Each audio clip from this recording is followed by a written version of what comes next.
फिर वो और पाकिस्तान मिलकर आपकी खाट खड़ी कर सकते हैं। आपको सौदा बहुत महंगा पड़ सकता है। चीन के पास 400 से ज्यादा 5th जनरेशन फाइटर है।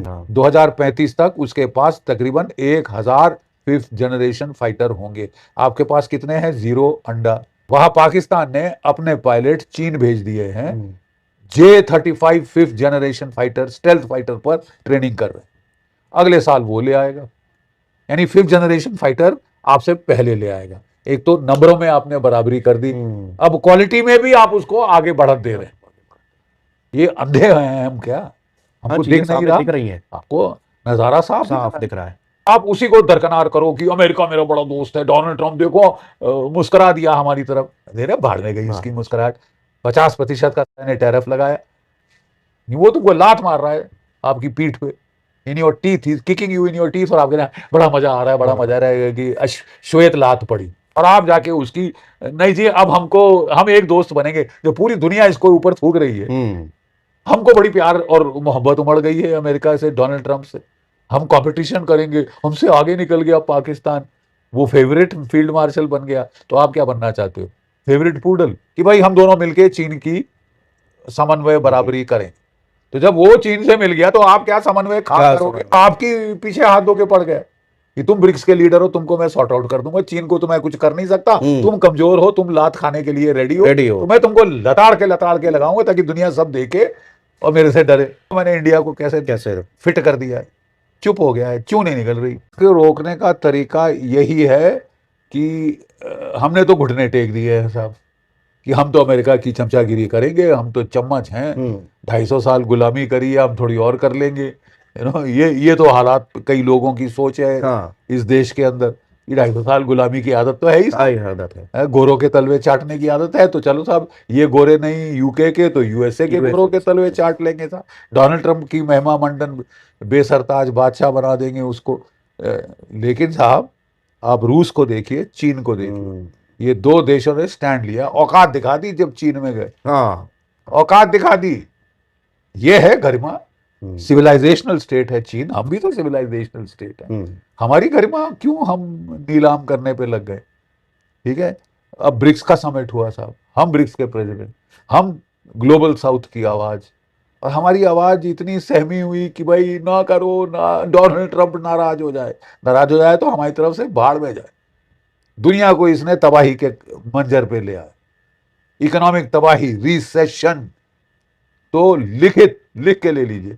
और अगर यही 5-6 महीने चलता रहा इस बेवकूफ की ईगो की वजह से, stupid ego, stupid unnecessary war of choice जो दुनिया पे थोपी, दुनिया पे ला दी, आराम से दुनिया चल रही थी, वो आराम से। वेनेजुला का तेल भी मेरे बाप का है, ईरान का तेल भी मेरे बाप का है, तो खा तेल पी बैठ के।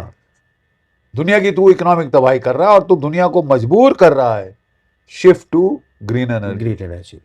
जीडी सर, ये जब चाइना का विजिट हुआ तो कई बार इनके जो हाव भाव थे बड़े डिफरेंट थे दोनों। उन्होंने साफ कह दिया भाई ताइवान का तुम नाम नहीं लोगे, लेकिन पीठ पीछे कुछ भी कागज पे तो हस्ताक्षर हुआ नहीं कि ये बोल रहे हैं कि हम ताइवान का नाम नहीं लेंगे। लेकिन हमको लगता है कि ये आगे चल के कहीं चीन और ताइवान को इस वॉर को एशिया की तरफ पूरा ढकेलने के चक्कर में, ताकि ये भी इन्वॉल्व हो जाए, इधर हिंदुस्तान को भी इन्वॉल्व कर दे, ताकि ये सारा एशिया आपस में जंग में लड़े, और हम तो बिते हैं, हम तो निकल पा ही नहीं रहे।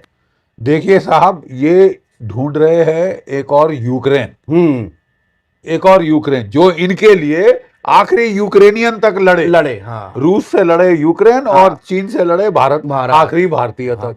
भाई तुम्हारी तो बहुत ज्यादा आबादी है, मरवाओ थोड़ी सी, वो करो, मैं बैठ के ताली बजाऊंगा, तमाशा देखूंगा, तो मैं तमाशा देखूंगा। तो फिर ऐसा जब हमको विदित है, दिख रहा है, तो आई थिंक फिर बोलना नहीं जी हम चीन से दुश्मनी करेंगे।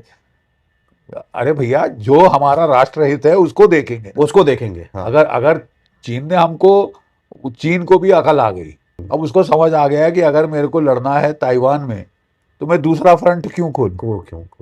तो साहब अब ऐसा है कि अब स्थिति ऐसी आ गई है कि आपको जल्द से जल्द अपनी सैन्य तैयारी पूर्ण करनी होगी कि इसके पहले चीन अपनी ताइवान की प्रॉब्लम खत्म कर ले, या लड़के या नेगोशिएशन से कुछ भी वो कर ले।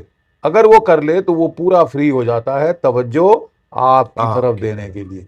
फिर वो और पाकिस्तान मिलकर आपकी खाट खड़ी कर सकते हैं। आपको सौदा बहुत महंगा महंगा पड़ पड़ सकता है, सकता बहुत महंगा पड़ सकता है।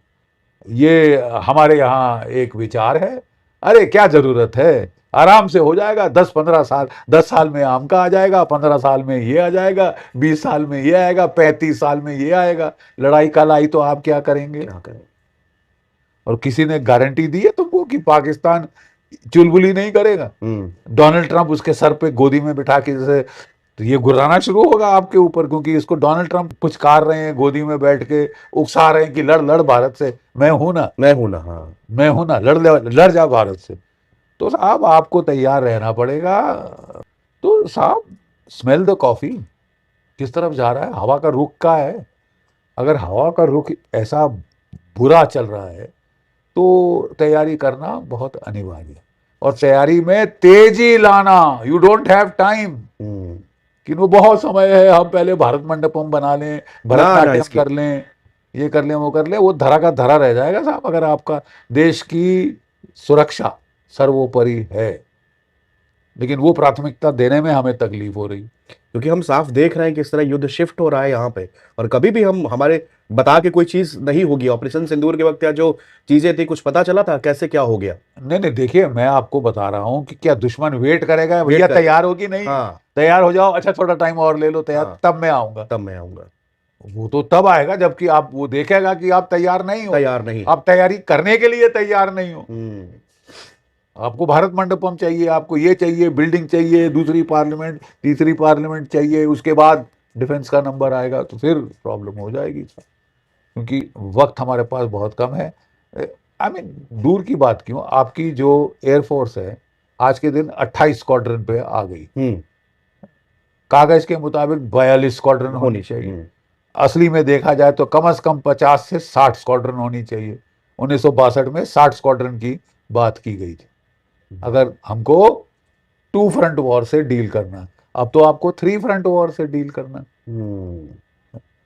28 स्क्वाड्रन आपके हैं, 25 स्क्वाड्रन पाकिस्तान के, यानी आप बराबरी पे आ गए। पाकिस्तान में बड़े खुश हो रहे हैं, हम बराबर हैं। अरे वाह, हमने हमेशा पाकिस्तान से 2-2.5 गुना ज्यादा ताकत रखी। नहीं तो ऐसे मुल्क को संभालने का तरीका ही एक है, ताकत इतनी बढ़ा के रखो कि हिम्मत ना करे। आप उसकी बराबरी करना चाहते हैं। 25 स्क्वाड्रन की पाकिस्तान की एयरफोर्स, 50 स्क्वाड्रन की चीन की एयरफोर्स और 3-4 स्क्वाड्रन की बांग्लादेश की एयरफोर्स, और आप 28 स्क्वाड्रन से लड़ना चाहते हैं। अभी जैसे चल रहे हैं वो तो और कम होता जाएगा। क्यों भैया, आपके जो जैगवार 5 स्क्वाड्रन है रिटायरमेंट एज पे आ गए हैं, आपके जो मिराज हैं रिटायरमेंट की एज पे हैं, MiG-29 रिटायरमेंट की एज पे हैं। आप कब से हम लारा लप्पा सुन रहे हैं कि 160 रफाल, 200 रफाल आ रहे हैं, आ गए आ गए आ गए, बस आ गए। अभी तक तो हमको ठेंगा नहीं दिखा है। तो भैया रफाल नहीं मिल रहा तो जो Su-30 जो आपके ही देश में बन रहे हैं, जो लड़ाई में बड़ा काबिल सिद्ध हुआ है ऑपरेशन सिंदूर में, वो 200 और बना लो। 200 और बनाओ, घर में बनते हैं ना, तो 200 और बनाओ, लेकिन जल्दी करो साहब। फिर आपकी अगला प्रश्न आएगा, 5th जनरेशन फाइटर किधर है? बोले वो बन रहा है, 10 साल में बन जाएगा, शायद 15 साल लग जाएंगे, थोड़ा सा वेट कर लो, बहुत टाइम है हमारे पास, अफीमची हैं हम, ठीक है। और वहां देखिए चीन के पास 400 से ज्यादा 5th जनरेशन फाइटर है। 6th जनरेशन फाइटर का प्रोटोटाइप बन चुका है। 2035 तक उसके पास तकरीबन 1000 5th जनरेशन फाइटर होंगे। आपके पास कितने हैं? 0 अंडा। वहां पाकिस्तान ने अपने पायलट चीन भेज दिए हैं, J-35 5th generation fighter, stealth fighter पर ट्रेनिंग कर रहे। अगले साल वो ले आएगा, यानी 5th जनरेशन फाइटर आपसे पहले ले आएगा। एक तो नंबरों में आपने बराबरी कर दी, अब क्वालिटी में भी आप उसको आगे बढ़त दे रहे हैं। तो ये साहब, ये अंधापन नहीं तो क्या, ये अंधे हैं हम क्या? हमको दिख नहीं रहा? दिख रही है, आपको नजारा साफ दिख रहा है। आपके पास वक्त बहुत कम है। ये जो प्रॉब्लम है पाकिस्तान नेम्ड पाकिस्तान, अ पेन नेम्ड पाकिस्तान, उसको सॉर्ट आउट करने के लिए 2 ढाई 3 साल रह गए, क्योंकि तब तक चीन ताइवान को तो सॉर्ट उधर आउट सॉर्ट आउट कर देगा। और अगर फिर दोनों मिलके आप पे चढ़े तो फिर हम्म, तो आप अभिमन्यु बन जाएंगे, घिर जाएंगे गिर चारों जाएंगे तरफ से और चारों तरफ से। पिटेंगे। तब बांग्लादेश जैसा गीदड़ भी कूद कूद पड़ेगा पड़ेगा, हाँ। कि हाँ भाई शेर आगे लड़ रहा है 2 शेरों से, चलो मैं तो मैं पीछे से। उसकी दुम पकड़ूं। हाँ, ठीक है साहब। तो सिचुएशन इज ग्रिम। इकोनॉमी हमारी इतनी अच्छी जा रही थी, हमको विश्वास था कि हमारी इकोनॉमी बढ़ेगी, हम्म, तो जो परसेंटेज ऑफ जीडीपी है जो हम डिफेंस पे खर्चा कर रहे हैं वो भी बड़ा वो भी हो बड़ा जाएगा। होगा, हाँ। है लेकिन और जल्द से जल्द हम टेक्नोलॉजी हासिल कर लेंगे। लेकिन अब हम तो अटक गए हैं साहब, सुई अटक गई है। ये रफाल आ रहे हैं आ रहे हैं आ रहे हैं आ रहे हैं, अब कोई पता नहीं 20-30 साल तो मेरे को सुनते सुनते हो गए कि रफाल आ रहे हैं। नहीं, हमारे पास वक्त है। वक्त है, ये जो मानसिकता है, ये वक्त है हमारे पास। हमारे पास बहुत वक्त बहुत, है। ये घातक है, ये घातक है। घातक है। चिल्ला चिल्ला कर मैं कह रहा हूं कि भैया wake up and smell the coffee. आपके पास वक्त नहीं है। अगर एक चीज नहीं है वो है आपके पास समय नहीं। जल्द से जल्द तैयारी करिए, जल्द से जल्द जो कुछ करना है कर दीजिए, नहीं तो चै चै करिए और फिल्में बनाइए। फिल्म। कौन शेयर करने को तैयार है? तो आप उसी को दरकनार करो कि अमेरिका मेरा बड़ा दोस्त है, डोनाल्ड ट्रंप देखो मुस्कुरा दिया हमारी तरफ। अरे भाड़ में गई हाँ, उसकी मुस्कुराहट। 50% का ने टैरिफ लगाया, वो तुमको लात मार रहा है आपकी पीठ पे, in your teeth, he kicking you in your teeth, और आप कह रहे हैं बड़ा मजा आ रहा है, बड़ा बड़ा मजा आ रहा है कि श्वेत लात पड़ी। तो साहब ये तो खतरा है दुनिया के लिए ना। और आप जाके उसकी, नहीं जी अब हमको, हम एक दोस्त बनेंगे, जो पूरी दुनिया इसको ऊपर थूक रही है। हम्म, हमको बड़ी प्यार और मोहब्बत उमड़ गई है अमेरिका से, डोनाल्ड ट्रंप से। हम कंपटीशन करेंगे, हमसे आगे निकल गया पाकिस्तान, वो फेवरेट फील्ड मार्शल बन गया। तो आप क्या बनना चाहते हो? Favourite poodle? कि भाई हम दोनों मिलके चीन की समन्वय बराबरी करें। तो जब वो चीन से मिल गया तो आप क्या समन्वय खा क्या करोगे? समन्वय करोगे? वो तो आपकी पीछे हाथ धो के पड़ गए कि तुम ब्रिक्स के लीडर हो, तुमको मैं सॉर्ट आउट कर दूंगा, चीन को तो मैं कुछ कर नहीं सकता, तुम कमजोर हो, तुम लात खाने के लिए रेडी हो, रेडी हो। तो मैं तुमको लताड़ के लगाऊंगा ताकि दुनिया सब देखे और मेरे से डरे। देखो मैंने इंडिया को कैसे कैसे? फिट कर दिया है, चुप हो गया है, क्यों नहीं निकल रही। जी हाँ दोस्तों, आपने देख लिया जरनल बख्शी का चीखना चलाना, पाकिस्तान हमसे आगे निकल गया। दूसरी तरफ डोनाल्ड ट्रंप ने मोदी को बुरी तरह लात मारी, घसीट कर रख दी। तो दोस्तों आज के लिए इतने। मज़ीद अगर इस तरह की रिएक्शन वीडियो देखनी है तो उसके लिए हमारे क्रिकेट फॉर चैनल को सब्सक्राइब कर लें। अगर वीडियो पसंद आई हो तो वीडियो को लाइक और दोस्तों के साथ शेयर ज़रूर कर लें। इंशाल्लाह मिलते हैं किसी और वीडियो में, तब तक के लिए अपना बहुत ख्याल रखिएगा। अल्लाह नेगहबान।